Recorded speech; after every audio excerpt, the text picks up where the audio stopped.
नमस्कार, मैं अनिल शर्मा और आप लोग देख रहे हैं सत्यहिंदी.com।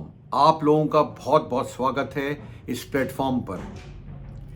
देखिए, सरकारें जो हैं वो युवाओं को रोजगार दिलाने के वादे तो बहुत बड़े बड़े बड़े करती हैं। हर सरकार करती है। हमारी राजस्थान सरकार ने भी करा। एक कैलेंडर निकाला थोड़े दिन पहले। उस कैलेंडर में उन्होंने पूरा दिया प्रोसेस की कैसे कैसे भर्तियां होंगी। 81,000 टोटल वैकेंसीज निकाली। आप कहेंगे तो बहुत अच्छा नंबर है, बड़ी अच्छी बात है। इसी में एक चीज छुपी हुई है, आप ध्यान रखिएगा। इसमें करीब 70%, करीब 70% के आसपास जो नौकरियां हैं वो 4th क्लास एम्प्लॉयज के लिए हैं। क्या युवा ठगा सा महसूस नहीं कर रहा होगा? आपने 1 लाख नौकरियों का वादा करा था भजन लाल जी। 1 लाख छोड़िए, 81,000 का तो आपने पहले ही निकाला। उसमें से भी कभी 52,000 के आसपास आपने कर दिया 4th क्लास एम्प्लॉयज के लिए। इसके अलावा कुछ नौकरियां ऐसी भी हैं जो आपने संविदा पे रखने की बात करी, कॉन्ट्रैक्चुअल। क्या उनको असली नौकरी माना जाएगा? ये क्वेश्चंस हैं जो बड़े दिमाग में उभरते हैं। इसके अलावा क्या बेरोजगारी भत्ते पे भी बड़ी बड़ी बातें होती हैं? आपने हर सरकार से सुना होगा, क्या बेरोजगारी भत्ता भी टाइम पे दिया जा रहा है लोगों को? देखिए, राजस्थान, आपको बताऊं मैं, एक चीज ध्यान देने योग्य है कि जो कैलेंडर निकला वो हर अखबार के फ्रंट पेज पे निकला। करीब करीब राजस्थान में बड़े अखबारों के बड़े बड़े दावे करे गए। उसके अंदर कितनी नौकरियां हैं, उसका कैलेंडर कैसे होगा, अपॉइंटमेंट, वो उनका भर्ती प्रक्रिया कैसे होगी। अच्छा चीज निकाली भजनलाल जी ने। पर यहां का युवा एक ठगा सा महसूस कर रहा है। लोगों को उम्मीद थी कि कुछ अच्छी सरकारी नौकरी निकलेंगी, पर निकली क्या? 4th क्लास के लिए ज्यादा कॉन्ट्रैक्चुअल जॉब्स भी जो एनएचएम के थ्रू हैं। बाकी जॉब्स कहां गए? लोगों को 81,000 नौकरियां, 1 लाख के से आप तो पहले नीचे। उसके अलावा भी जो आप नौकरियां दे रहे हैं वो क्या है? और इसमें सबसे बड़ी बात ध्यान देने योग्य यह है कि राजस्थान जो है वो नंबर 2 के आसपास 2023 का, अगर मैं रिपोर्ट देख रहा हूं CMIE की, centre for monitoring of Indian economy की, तो मैं पाता हूं कि राजस्थान दूसरे स्थान पर आता है अनएम्प्लॉयमेंट में। यह भी एक बहुत बड़ा इशू है कि राजस्थान में अनएम्प्लॉयमेंट बड़ा है, काफी गहरा है अनएम्प्लॉयमेंट क्राइसिस, या बेरोजगारी जो है एक बहुत बड़ी समस्या है राजस्थान जैसे प्रदेश के लिए। उसका मूल कारण है कि एक तो आप एग्रीकल्चर पे डिपेंडेंट हो, दूसरा इंडस्ट्रियलाइजेशन मतलब औद्योगिकीकरण में आप पिछड़ रहे हो। आप देखिए, मुझे याद नहीं आता 2 प्रोजेक्ट्स के अलावा जो पिछले 15-20 साल में आए हों। एक था होंडा का प्रोजेक्ट और एक था जेसीबी का प्रोजेक्ट। इन 2 प्रोजेक्ट्स के अलावा मुझे याद नहीं आता राजस्थान में कोई बड़ा प्रोजेक्ट भी आया हो। कारण कई हैं। यहां क्यों नहीं आते मैन्युफैक्चरिंग सेक्टर? कारण कई हैं। क्योंकि यहां पे ना तो वो क्लाइमेट है ब्यूरोक्रेसी के अंदर कि वो इन्वेस्टमेंट को ला सके, ना वो बात है, ना लैंड बैंक है, ना आप सब्सिडी की तरफ देखते हो जो नया प्रोजेक्ट लाना चाहता है। पानी आपके पास है नहीं, बिजली आपके पास है नहीं। आप कहते हैं हम बिजली के अंदर बहुत नंबर 1 हो जाएंगे। देखते हैं। यह मेरे आज तक समझ में नहीं आया कि राजस्थान इंडस्ट्री में क्यों पिछड़ा इतना। मैंने आपको बोला 15 से 20 साल हो गए होंगे शायद 2 बड़े प्रोजेक्ट जब आए थे। मैंने आपको अनएम्प्लॉयमेंट की बात भी करी। इसके अलावा अगर मैं बात करूं तो मुझे याद आता है कि अभी राजस्थान के अंदर देखिए, टोटल, एक बार मैं थोड़ा आपको वापस पीछे ले जाता हूं। टोटल जो अनएम्प्लॉयमेंट सीएमआई डेटा आज की तारीख में दिखा रहा है वो करीब 7.8% के आसपास है। पर मैं हर समय कहता आया हूं, बेरोजगारी का जो आंकड़ा दिखाया जाता है शायद उसमें अनऑर्गेनाइज सेक्टर, जिनके जो लेबर क्लास है, जो रेडी चलाते हैं, जो ठेला चलाते हैं, शायद उनका नंबर नहीं आता। उनकी दुकानें भी तो बंद हुई होंगी, क्योंकि मैन्युफैक्चरिंग जब नहीं है तो लेबर क्लास का क्या होगा? जो डेली वेज अर्नर है, जो रोज कमाता है, रोज खाता है, उसका क्या है? वो नंबर नहीं आता है उन आंकड़ों में। बताऊं आपको, राजस्थान में बेरोजगारी है और उसकी तरफ ध्यान भी नहीं दिया जा रहा है। ये बात बिल्कुल मान के चलिए।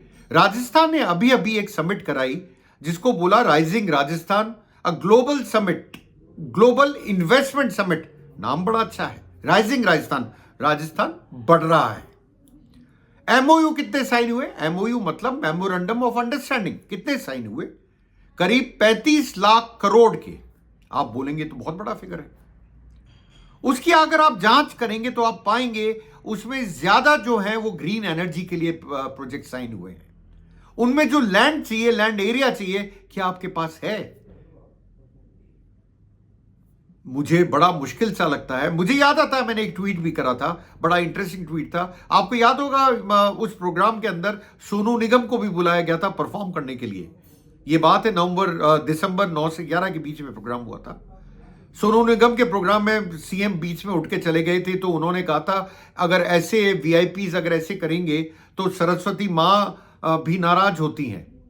मैं कहता हूं सरस्वती नहीं, या तो लक्ष्मी भी शायद नाराज हो रही है, क्योंकि जितने एमओयू साइन करे गए, क्या ये दिखावा बन के रह जाएंगे?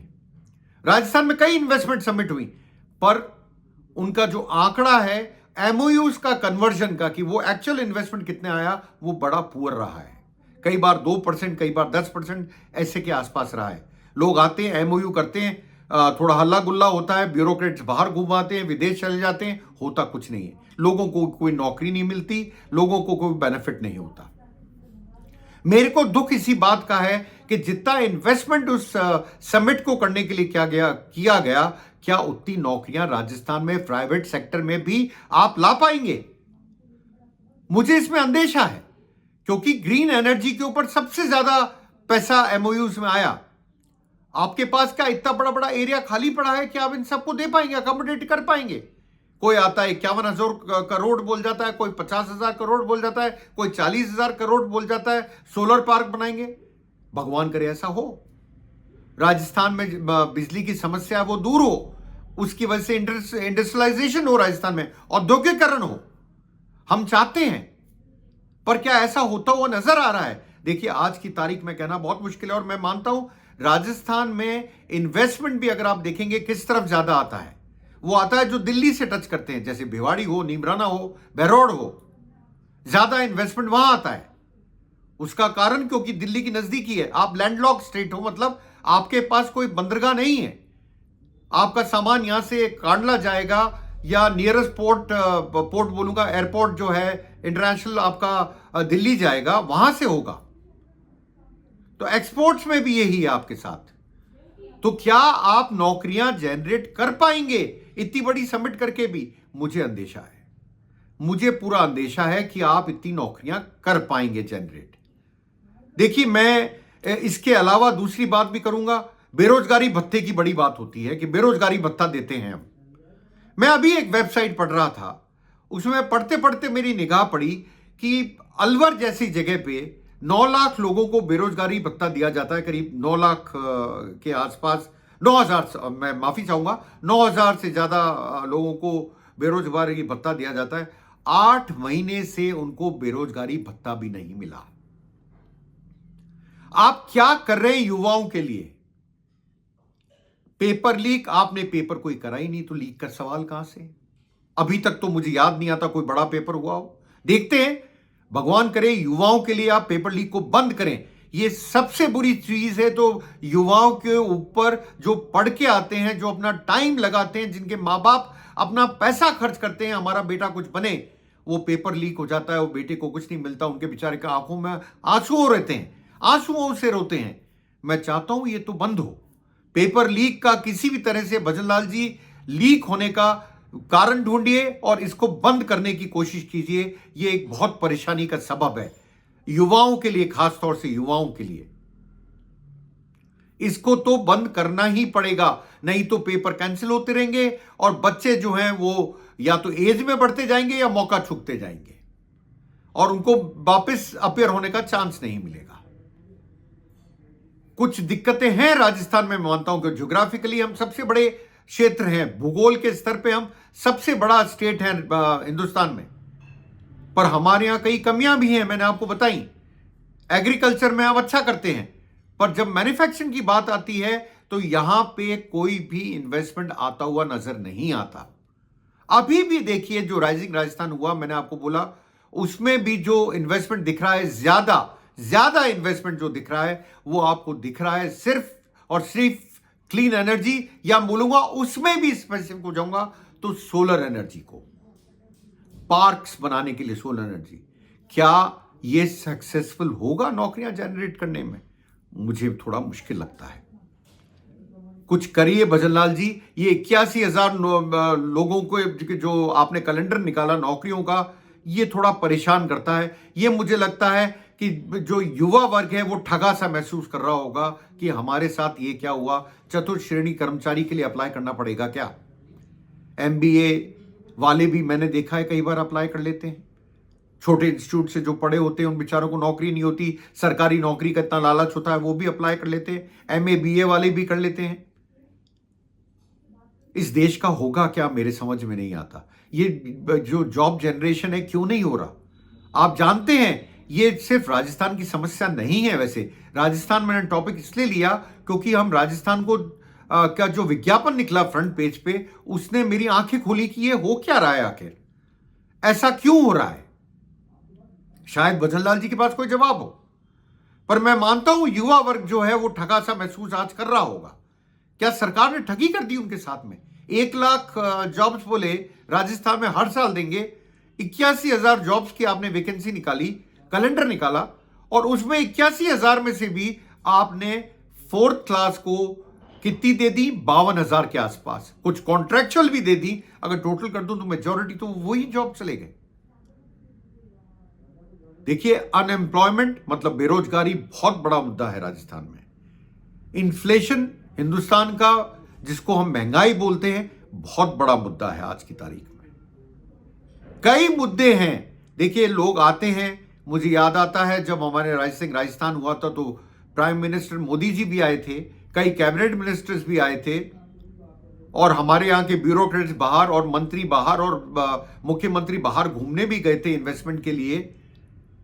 35 लाख करोड़ बहुत सुंदर लगता है सुनने में फिगर, पर आप जानते हैं ये एमओयू का फिगर है। ये ट्रांसलेट बहुत ही मुश्किल होता है, ट्रांसलेट हो एक्चुअली। और अब के भी कुछ ऐसा ही लगता है। और ज्यादातर मैंने आपको बोला मैन्युफैक्चरिंग सेक्टर में नहीं आया इन्वेस्टमेंट, एमएसएमई में नहीं आया।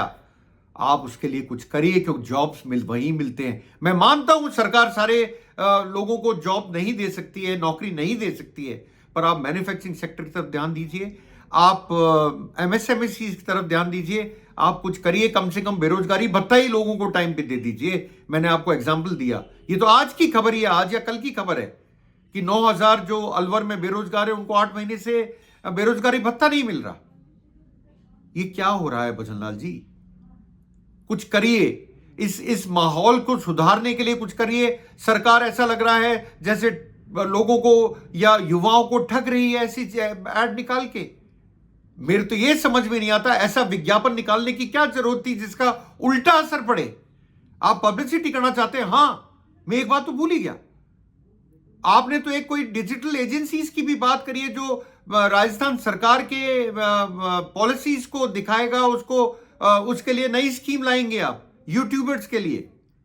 मतलब यूट्यूब पे भी आप पॉपुलरिटी चाहते हैं। किस चीज की पॉपुलरिटी? करा क्या आपने? युवाओं को नौकरी नहीं।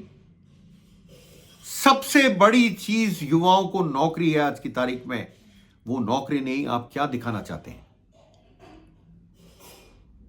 राजस्थान सरकार का मैं बोलूंगा ये पहला कदम ही एक तरह से मैं बोलूंगा खराब कदम निकला। ये पब्लिसिटी नहीं है, एंटी पब्लिसिटी करा ली आपने राजस्थान की भारतीय जनता पार्टी सरकार ने। और कांग्रेस ने भी इसको मुद्दा बनाने की कोशिश करी। कांग्रेस के जो प्रेसिडेंट हैं गोविंद सिंह डोटासरा, उन्होंने भी इसको पिन पॉइंट करने की कोशिश करी अपने बाइट के अंदर। सही करा उन्होंने, जो बोला एक प्रेस कॉन्फ्रेंस में सही बोला। कहां है नौकरियां? कहां है नौकरियां? ढूंढते रह जाओगे, यही बोलूंगा अंत में। और आपको बोलूंगा शुक्रिया, धन्यवाद। मिलता हूं जल्द अपने नए वीडियो के साथ। तब तक के लिए देखते रहिए सत्यहिंदी.com।